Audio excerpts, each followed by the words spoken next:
Ma sœur a annoncé ses fiançailles aux funérailles de ma fille.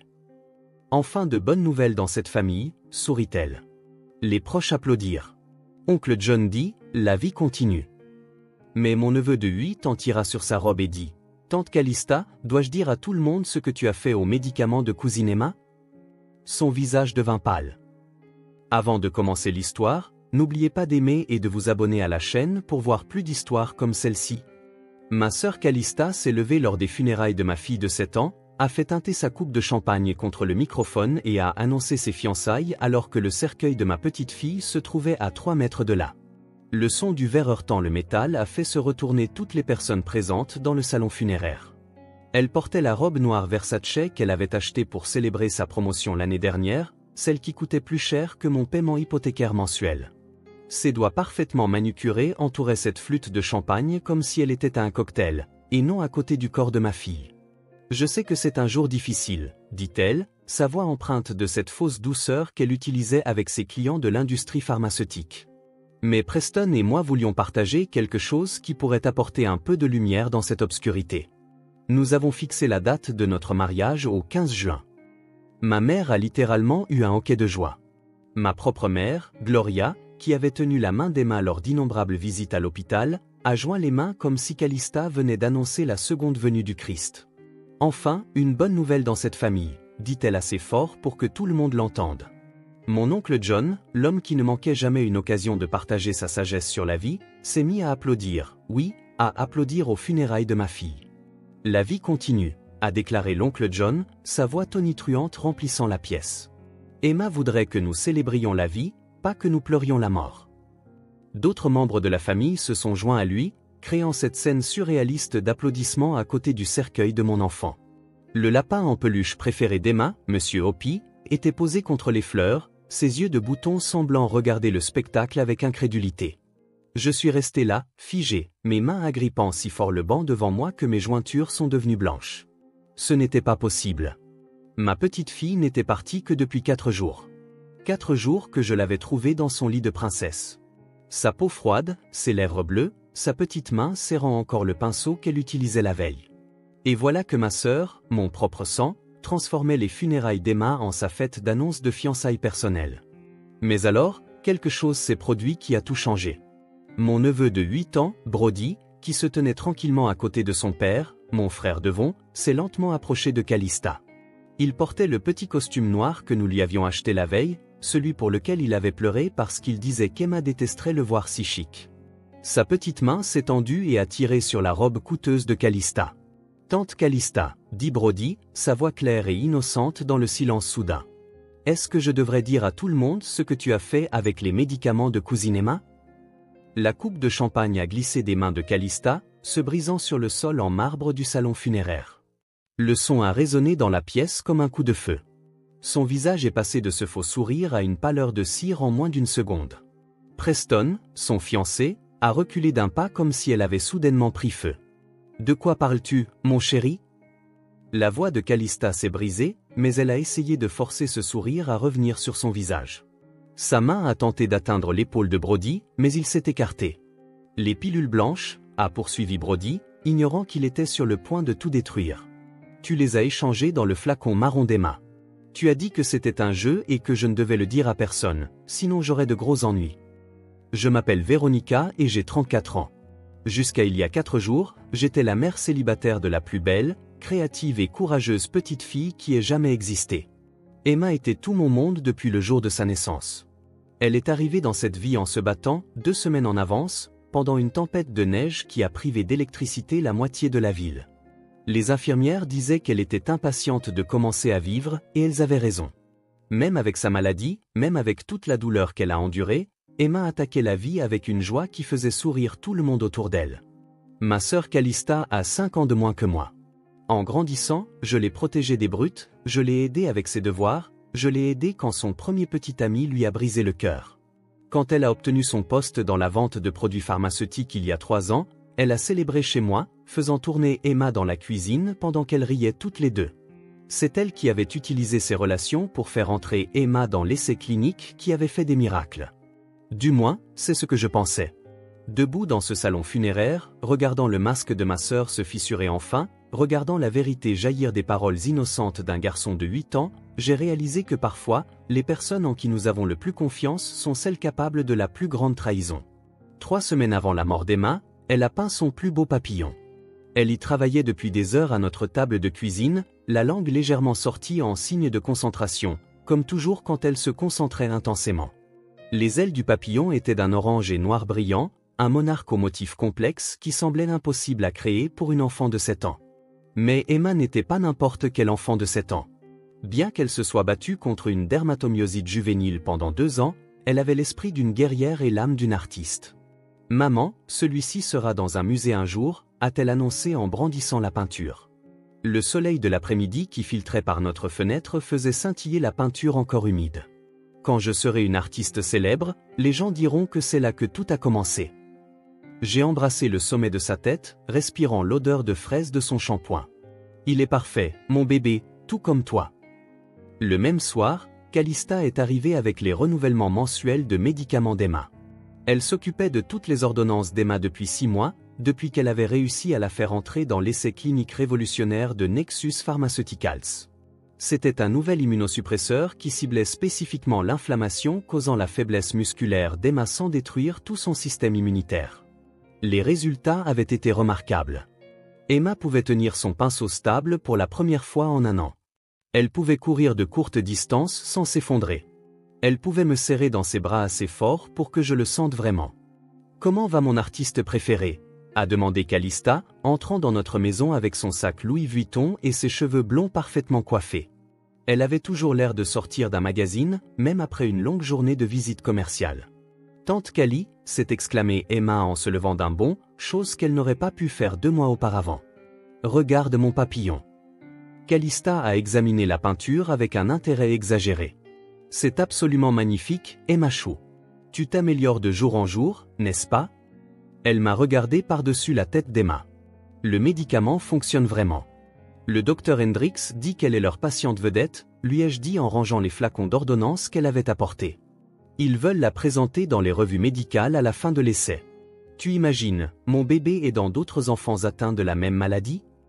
Le sourire de Calista s'est légèrement crispé. C'est merveilleux. Vraiment merveilleux. Elle a sorti le flacon d'ordonnance marron d'Emma, celui du médicament de l'essai. Celui-ci est particulièrement important. Chaque pilule, chaque jour, exactement comme prescrit. Je connais la chanson, ai-je dit en riant. Tu nous as bien formés. Notre dynamique familiale avait toujours été compliquée, mais aimante. Notre mère, Gloria, habitait à 20 minutes et venait tous les mardis pour s'occuper d'Emma pendant que je travaillais à l'hôpital. J'étais infirmière pédiatrique, ce qui signifiait que je comprenais la maladie d'Emma mieux que la plupart des parents, mais cela signifiait aussi que je savais exactement à quel point c'était grave. Notre père était décédé il y a 5 ans d'une crise cardiaque, laissant une petite assurance vie que j'avais utilisée pour aider à couvrir les frais médicaux d'Emma.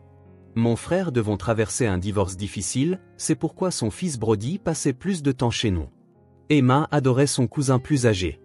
Malgré la différence d'âge, Brody était patient avec elle, jouant à la poupée quand elle était trop faible pour faire autre chose, lui lisant des histoires quand elle était clouée au lit. Il était là le jour où Calista a apporté les médicaments, jouant avec Emma dans sa chambre pendant que Calista et moi parlions des plans de mariage dans la cuisine. La famille de Preston veut que la réception ait lieu à leur country club, avait dit Calista en faisant défiler son téléphone. C'est un peu prétentieux, mais sa mère insiste. Ça doit être agréable d'avoir ce genre de problème, avais-je plaisanté, sans méchanceté. J'étais sincèrement heureuse pour elle. Calista avait travaillé dur pour construire sa carrière, et Preston semblait lui vouer un culte. Tu trouveras quelqu'un, a-t-elle dit en me serrant la main. Une fois qu'Emma ira mieux, tu auras du temps pour te concentrer à nouveau sur toi-même. Cette conversation me semblait remonter à une éternité maintenant. Emma était allée se coucher ce soir-là, excitée à l'idée de son cours d'art le lendemain.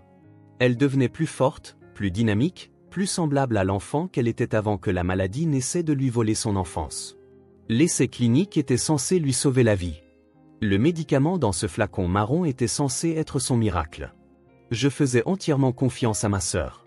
Elle avait utilisé ses relations dans le domaine pharmaceutique pour faire entrer Emma dans un essai ne comptant que 50 places dans tout le pays. Elle s'était occupée des formalités d'assurance, des renouvellements d'ordonnances, de la communication avec la société pharmaceutique. Elle avait été notre sauveuse, notre ange en talon de créateur. Comment aurais-je pu savoir que les anges tombent parfois? Tout a changé 48 heures après la dernière visite de Calista. Emma s'est réveillée en hurlant à 3 heures du matin, se tenant le ventre. Quand j'ai allumé sa lampe de princesse, son visage était gris et couvert de sueur. Elle a vomi du sang sur ses draps de lit, la reine des neiges, avant même que je puisse l'emmener aux toilettes. J'ai appelé le 911 tout en lui tenant les cheveux, mes mains tremblaient si fort que j'avais du mal à composer le numéro. Les ambulanciers sont arrivés en 6 minutes. Cela m'a semblé durer 6 heures. Ils ont jeté un coup d'œil à Emma et ont agi plus vite que je n'avais jamais vu de secouriste le faire. Possible défaillance d'organes, a dit l'un d'eux à son partenaire, pensant que je ne pouvais pas entendre. Mais je suis infirmière pédiatrique. J'ai tout entendu. J'ai tout compris et tout s'effondrait. À l'hôpital, le docteur Hendricks nous a rejoints aux urgences. Il traitait Emma depuis 2 ans et n'avait jamais eu l'air paniqué jusqu'à ce moment. Ce n'est pas normal, a-t-il dit en examinant ses analyses de sang. Ses enzymes hépatiques sont montées en flèche. Sa fonction rénale décline rapidement. Ce n'est pas compatible avec une dermatomyosite juvénile ni même avec une réaction aux médicaments de l'essai. Alors qu'est-ce que c'est? Ai-je demandé, tenant la main d'Emma alors qu'elle se tordait dans le lit d'hôpital. On dirait un empoisonnement aigu, a-t-il dit doucement. Nous faisons des analyses toxicologiques maintenant. Emma est décédée 36 heures plus tard. Ses organes ont lâché les uns après les autres pendant que je la tenais dans mes bras et lui chantais « You are my sunshine ». La chanson que je lui chantais tous les soirs depuis sa naissance. Ses derniers mots ont été « Maman, je n'ai pas fini ma peinture de papillon ». Puis elle a fermé les yeux et ne les a plus jamais rouverts. Les préparatifs des funérailles se sont déroulés dans un brouillard de chagrin. Calista a immédiatement pris les choses en main, comme elle le faisait toujours en cas de crise. Elle a choisi le salon funéraire, les fleurs, a coordonné avec les parents venant de tout le pays. J'étais à peine capable de fonctionner, traversant les jours comme un fantôme moi-même. Ma mère n'arrêtait pas de m'apporter de la nourriture que je ne pouvais pas manger. Devon s'est occupé des formalités d'assurance. Tout le monde a tout fait pendant que je me contentais d'exister dans un monde où Emma n'était plus. J'ai pris des dispositions avec le salon funéraire Hampton, m'a dit Calista 2 jours après la mort d'Emma. Ils ont une belle section pour enfants. Emma aimerait les nuages peints au plafond. J'ai hoché la tête, engourdi. Calista m'a serré dans ses bras et j'ai senti son parfum cher, le même qu'elle portait à la dernière fête d'anniversaire d'Emma. Nous allons traverser ça ensemble, a-t-elle murmuré. Je te le promets. Le jour des funérailles est arrivé, gris et bruyeux, le genre de temps qu'Emma appelait « le temps où les papillons dorment ». Le salon funéraire était bondé de membres de la famille, des camarades de classe d'Emma, de ses professeurs et des infirmières de l'hôpital où je travaillais. Les petits-enfants de son cours d'art avaient fait des dessins qui couvraient un mur entier. Des papillons, des centaines d'entre eux, de toutes les couleurs qu'un enfant pouvait imaginer. Oncle John était venu de Phoenix, portant le même costume noir qu'il avait porté aux funérailles de mon père. Il m'a acculé avant le début du service. Ces choses arrivent pour une raison, Véronica. Dieu a un plan. J'ai eu envie de lui hurler que le plan de Dieu était nul s'il incluait de tuer des enfants de 7 ans, mais j'ai simplement hoché la tête et je me suis éloigné. Le service était à la fois magnifique et horrible. Le professeur d'art d'Emma a parlé de son talent et de sa détermination. Sa meilleure amie Suzy a chanté une chanson faux, mais avec tant d'amour que tout le monde a pleuré. Devon a lu un poème pendant que Brody se tenait à côté de lui, l'air perdu et confus. Puis ce fut le moment des derniers hommages. C'est alors que Calista s'est levée. Elle était censée parler d'Emma. Elle était censée partager un souvenir de sa nièce. Au lieu de cela, elle s'est approchée du microphone et j'ai remarqué qu'elle tenait une coupe de champagne. Où avait-elle bien pu trouver du champagne dans un salon funéraire? Preston se tenait à côté d'elle, l'air mal à l'aise dans son costume coûteux. Je sais que c'est un moment difficile, a commencé Calista, et quelque chose dans son ton m'a donné la chair de poule. C'était la voix qu'elle utilisait pour les présentations, pas pour le deuil. Mais Preston et moi avons quelque chose qui pourrait remonter le moral de tout le monde. Ma mère s'est redressée sur son siège. Des parents se sont penchés en avant. Même l'oncle John a cessé de regarder son téléphone. Nous avons fixé la date de notre mariage, a annoncé Calista en levant son verre. Le 15 juin. Nous voulions que notre famille soit la première à le savoir. Et comme tout le monde est réuni ici, nous avons pensé que c'était le bon moment pour partager un peu de joie. Le silence a duré exactement 3 secondes. Puis l'oncle John a commencé à applaudir. La vie continue. Emma voudrait que nous célébrions. D'autres se sont joints à lui. Ma mère a essuyé ses larmes et a dit, enfin, une bonne nouvelle dans cette famille. Des cousins ont commencé à féliciter Preston. Tante Ruth a posé des questions sur les couleurs du mariage. Et là, à 3 mètres de distance, se trouvait le cercueil d'Emma, couvert de dessins de papillons et de roses blanches, oubliés dans la célébration des fiançailles de ma sœur. Je suis resté là à regarder ma famille célébrer autour du cercueil de ma fille. Et quelque chose à l'intérieur de moi s'est brisé, pas cassé, pas fissuré, mais brisé en morceaux si petits que je savais que je ne serais plus jamais entière. Mes mains agrippaient le banc en bois devant moi pendant que des parents sortaient leur téléphone pour regarder les lieux de réception que Calista suggérait. Le directeur du salon funéraire se tenait dans un coin, la bouche ouverte de stupeur devant la scène qui se déroulait dans son établissement. Le Peninsula Resort a de magnifiques jardins en juin, disait tante Ruth. Ma fille y a eu sa réception l'été dernier. La mère de Preston veut le country club, répondit Calista en riant comme si nous étions à un brunch du dimanche. Mais je pense à quelque chose de plus moderne, vous savez. Je voulais crier. Je voulais renverser les supports du cercueil et jeter les arrangements floraux contre le mur. Je voulais attraper Calista par ses parfaits cheveux blonds et lui demander comment elle pouvait faire ça, mais mon corps ne bougeait pas. Le chagrin m'avait paralysé, transformé en statue, regardant les funérailles de ma fille devenir la fête de fiançailles improvisée de ma sœur. C'est alors que j'ai remarqué Brody. Il se tenait à l'écart de tout le monde, près de l'exposition de photos d'Emma. Ses petites mains étaient serrées le long de son corps, et il fixait Calista avec une expression que je n'avais jamais vue sur le visage d'un enfant de 8 ans.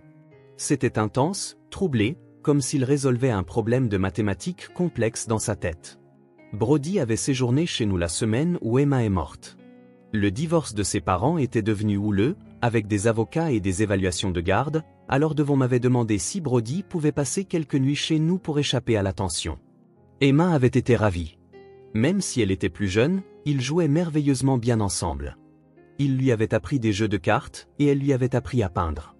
Ils avaient passé des heures dans sa chambre cette dernière semaine à créer des projets artistiques et à construire des forts en oreiller. Quelque chose dans l'expression de Brody a déclenché un souvenir de 3 jours avant qu'Emma ne tombe malade. Il avait dit quelque chose d'étrange pendant que nous préparions le dîner. « Tante Véronica, pourquoi tante Calista m'a-t-elle dit de garder des secrets ?» J'étais distraite, remuant les pattes et essayant d'aider Emma avec ses devoirs en même temps. « Quel secret, mon chéri ?» À propos des médicaments d'Emma. Elle a dit que c'était un jeu spécial et que je ne devais le dire à personne. J'avais alors écarté cela, pensant que Calista avait probablement juste essayé de l'empêcher de jouer avec les pilules d'Emma. Les enfants étaient curieux de tout, et la routine médicamenteuse d'Emma était complexe. Mais maintenant, en regardant Brody fixer Calista avec cette expression troublée, la conversation a pris un sens différent. La célébration continuait autour de moi. Preston montrait sa Rolex à l'oncle John, expliquant probablement combien elle coûtait. Ma mère et Calista parcouraient Pinterest, regardant des robes de mariée. Le directeur du salon funéraire avait renoncé à essayer de maintenir le décorum et s'était retiré dans son bureau. Et le cercueil d'Emma était là, ignoré, comme si elle avait déjà été oubliée. Brody s'est mis en mouvement. Il a lentement traversé la pièce, se faufilant entre des parents qui ne le remarquaient pas. Son père était en pleine conversation avec un cousin au sujet des crypto-monnaies. Sa grand-mère examinait la bague de fiançailles de Calista. Personne n'a vu le petit garçon dans le costume trop grand se diriger vers ma sœur. Je l'ai regardé s'approcher de Calista, et quelque chose s'est serré dans ma poitrine. Un instinct maternel, peut-être, ou simplement la reconnaissance que quelque chose d'important allait se produire. Brody s'est arrêté juste à côté de Calista, qui riait de quelque chose que tante Ruth avait dit à propos de conseils pour la nuit de noces. Il a tendu la main et a tiré sur sa robe de créateur. Calista a baissé les yeux, légèrement agacé par l'interruption. « Qu'y a-t-il, Brody ?» Les adultes parlent. « J'ai une question, dit-il, la voix stable et claire. « Ça peut attendre, mon cœur ? Nous discutons du mariage. » C'est à propos d'Emma. La pièce n'est pas devenue complètement silencieuse, mais il y a eu un changement d'attention. Les gens se sont tournés vers le petit garçon qui avait mentionné la fillette morte que tout le monde semblait avoir oubliée. Brody a levé les yeux vers Calista avec ses yeux sérieux. « Est-ce que je devrais dire à tout le monde ce que tu as fait avec les médicaments de cousine Emma ?» La coupe de champagne a glissé des doigts manucurés de Calista et s'est brisée sur le sol en marbre. Le son a résonné dans le salon funéraire comme une bombe. Toutes les conversations se sont arrêtées.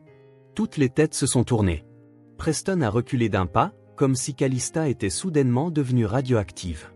Le visage de Calista est passé de la célébration à la terreur en un instant. Son maquillage parfaitement appliqué ne pouvait cacher la façon dont tout le sang s'est retiré de ses joues. Sa bouche s'est ouverte et fermée comme un poisson cherchant de l'air. « Que veux-tu dire, mon chéri ?» a-t-elle finalement réussi à articuler, sa voix montant d'une octave plus haut que la normale. Mais Brody n'avait pas fini. Il avait plus à dire, et tout le monde écoutait maintenant. Brody se tenait là dans son petit costume noir, complètement inconscient qu'il était sur le point de tout détruire. Ses yeux innocents se sont levés vers Calista, attendant une réponse à sa question. Le silence était total dans le salon funéraire, à l'exception du bruit du champagne s'égouttant sur le sol en marbre du verre brisé. Les pilules blanches, a poursuivi Brody, sa voix portant dans la pièce avec une clarté dévastatrice. Quand tu es venu la semaine dernière, tu es allé dans la chambre d'Emma avec son sac de médicaments.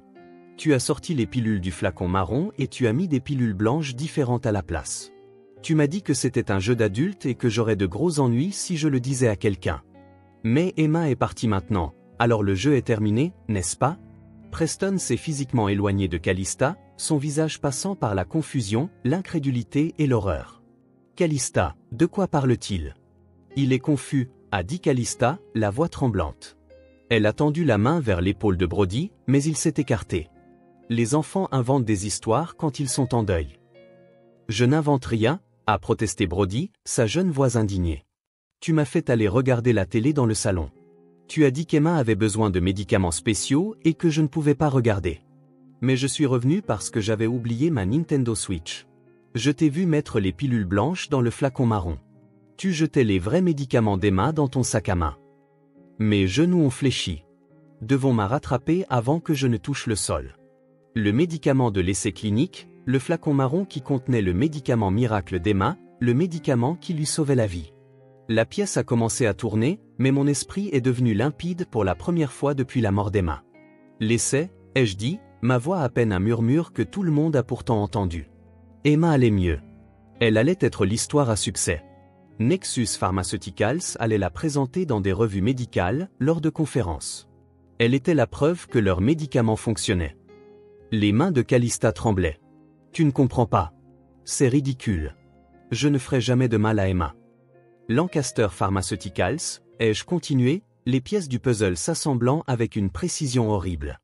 Tu essaies d'obtenir un poste là-bas depuis 2 ans.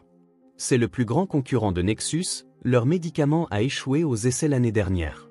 Si le médicament d'Emma réussissait, si elle devenait l'égérie du traitement de Nexus, Lancaster perdrait tout le marché des maladies auto-immunes juvéniles. C'est quoi, 3 milliards de dollars ? Tu es en deuil, a dit Calista désespérément. Tu ne penses pas clairement. Preston a sorti son téléphone. Montre-moi tes emails avec Lancaster. Quoi ? Preston, tu ne peux pas sérieusement croire ça. Montre-moi les emails, Calista.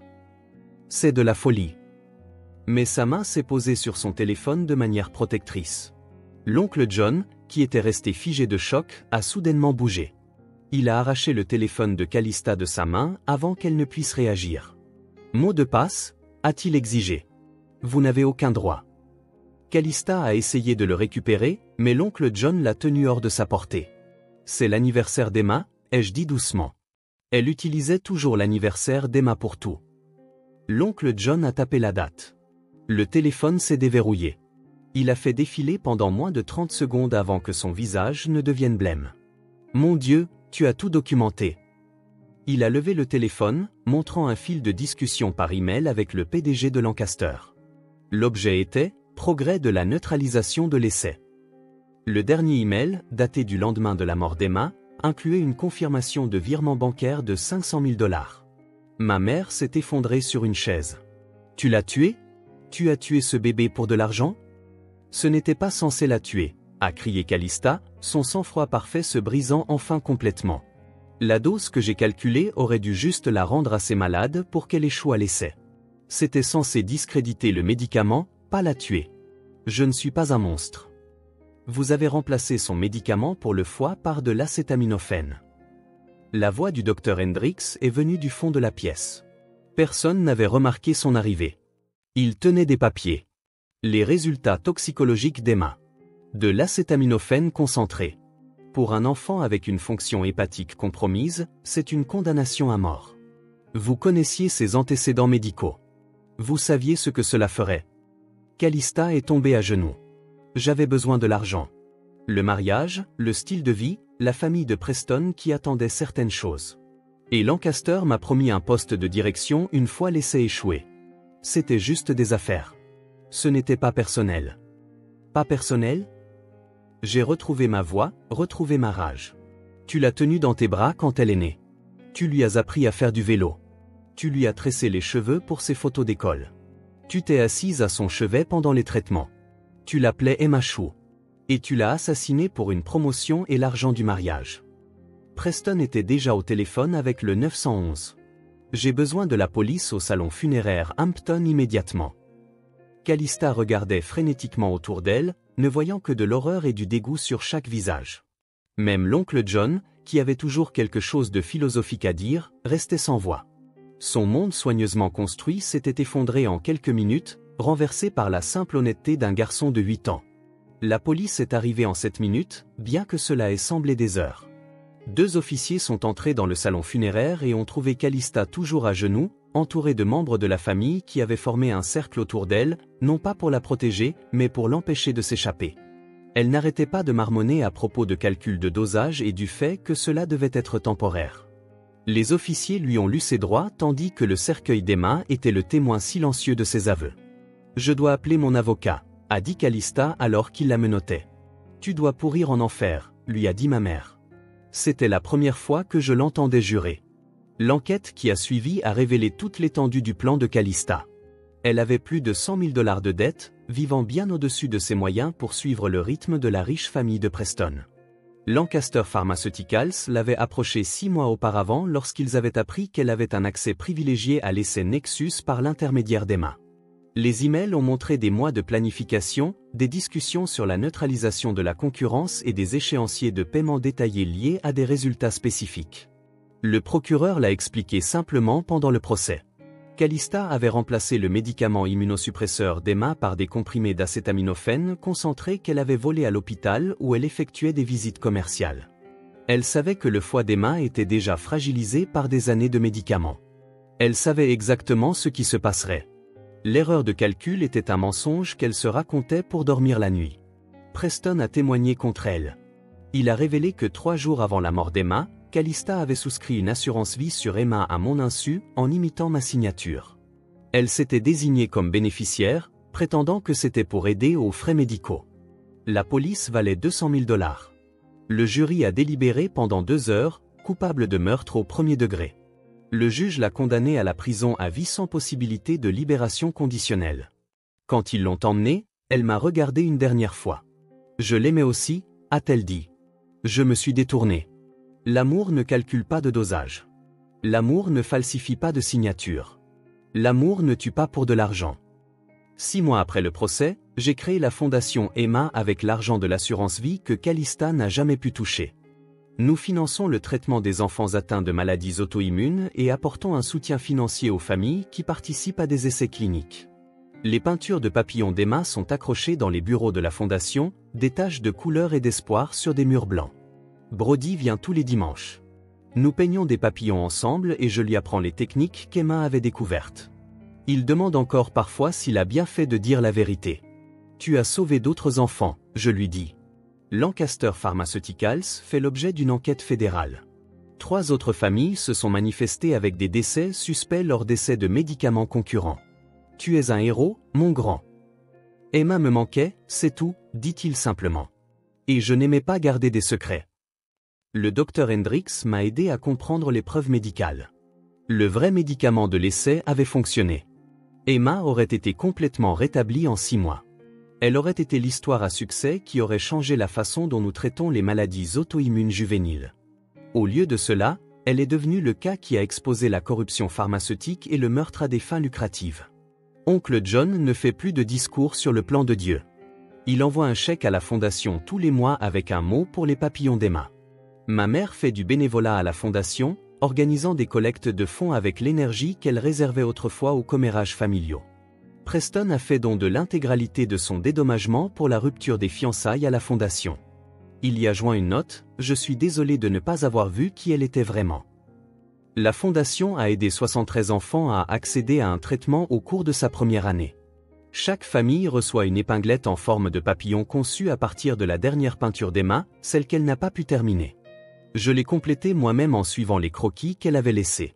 C'est un papillon monarque, les ailes grandes ouvertes, s'élevant vers le soleil. Hier, une mère a appelé pour nous remercier d'avoir sauvé la vie de sa fille. La fondation avait couvert ses frais de traitement expérimental lorsque l'assurance avait refusé. Elle peint à nouveau, a dit la mère en larmes. Elle veut être une artiste, tout comme Emma. Je vais sur la tombe d'Emma tous les jeudis, le jour où elle avait son cours d'art. J'apporte des fleurs fraîches et je lui parle des enfants que nous aidons. Parfois, je trouve des dessins de papillons laissés par des camarades de classe qui se souviennent encore d'elle. Sur la pierre tombale, on peut lire « Emma Grace Morrison, artiste, combattante, papillon ». Sa lumière a exposé les ténèbres et continue de briller. Le mal porte parfois des visages familiers. Il sourit lors des dîners de fête, apporte des cadeaux d'anniversaire, vous tient la main pendant les tragédies qu'il a orchestrées. Mais la vérité, même venant des plus petites voix, a un pouvoir immense. L'incapacité d'un garçon de 8 ans à garder un terrible secret a sauvé d'innombrables autres enfants de devenir les victimes de la cupidité des entreprises et de l'ambition personnelle. Emma disait toujours que les papillons étaient la preuve que de belles choses pouvaient naître de l'obscurité. Elle avait raison. Sa mort a démasqué une meurtrière, fait tomber une conspiration pharmaceutique et créé une fondation qui sauve des vies.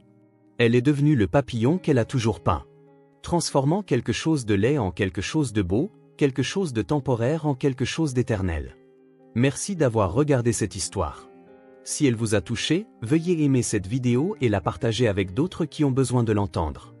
Votre soutien aide ces histoires importantes à toucher plus de gens. Veuillez commenter ci-dessous avec vos pensées et vous abonner à notre chaîne pour plus d'histoires de vérité puissantes qui nous rappellent que la justice et la vérité trouvent toujours un chemin. Rappelez-vous, parfois les plus petites voix disent les plus grandes vérités.